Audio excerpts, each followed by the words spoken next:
In the past and the present, there are things called powwows. Powwows are a spiritual Native American gathering in which there are skilled dancers that dance, and other people that play different instruments such as drum. For me, my tribe originates from the Ojibwe tribe. And one thing Native Americans believe in are spirits. These spirits, they say, are found in nature. But today, we see less powwows and no one talking about spirits. This is because of the COVID-19 pandemic and the Native American tribes are slowly fading out. The U.S. is trying to get you to think that this nation has done nothing wrong. But the truth is, not only were the slaves a problem in the past for America, but Native Americans were even a bigger problem. You see, America killed a lot of the Native Americans through the Trail of Tears. I'll be talking about how Native Americans are slowly fading out, and there are some interesting articles such as Coming to America, Who Was First, and History.com's article Broken Trees with the Native American Tribes, a timeline, to a poem about Native American suffering by Allison Odell Hedge Koch. So buckle up. We are about to go over the past, the present, and the future of Native Americans and where the United States went wrong. With that, I present to you the movie Native Americans. According to NPR.com's article Coming to America, Who Was First? The first person to land on the North American continent was Leif Erikson, but the first ones who were considered to be the first people on the North American continent were Indians, who we now know as Native Americans. Columbus wasn't the first one on the American continent. In fact, he didn't step 1 foot on the American continent. It was the Spanish who landed on the American continent after Leif Erikson. At first, the Spanish made peace with the Native Americans. It wasn't until they tried to take a major native town, major fighting broke out between the natives and the Spanish. Fast forward to 1775. The colonies, who were controlled by the British, revolted and started the American Revolution. Native Americans either joined the British or the Americans. Joining either of these sides would sometimes turn the tribes against each other. In the end of the American Revolution, the Americans won.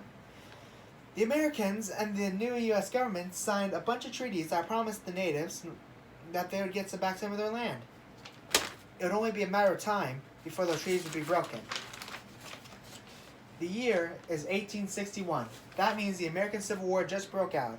The American Civil War was a life-changing event for the Native Americans, as a number of signed treaties were broken.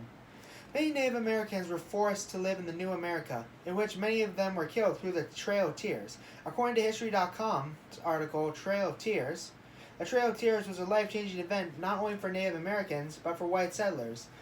The white settlers demanded the Native Americans give up their land, in which white settlers thought they deserved.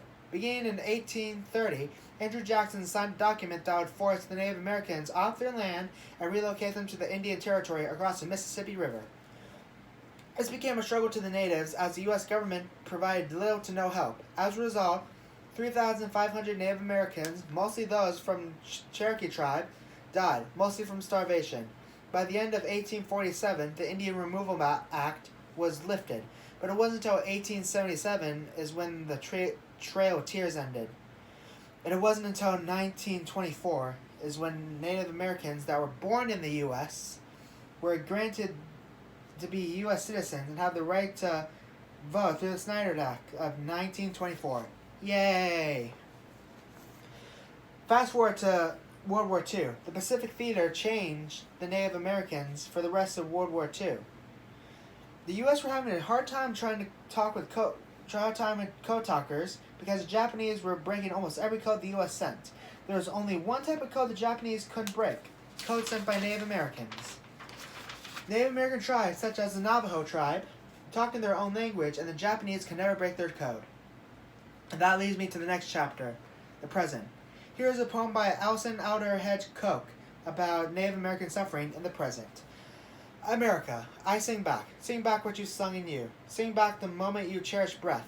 Sing you into yourself and back to reason. All America began to sing, I sung her to sleep. Held her cradle board, wept her into day. My song gave her creation, prepared her delivery. Held her severed cord, beautifully beaded. My song helped her stand, held her hand for first steps. Nourished her very being, fed her, placed her 3 sisters strong.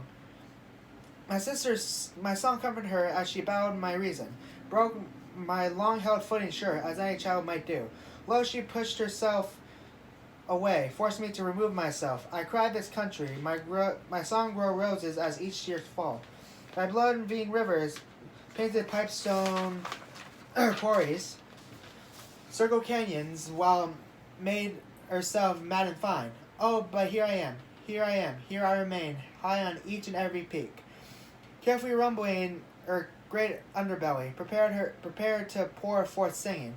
I sing again, as I always done, never silenced unless at the company of strangers singing.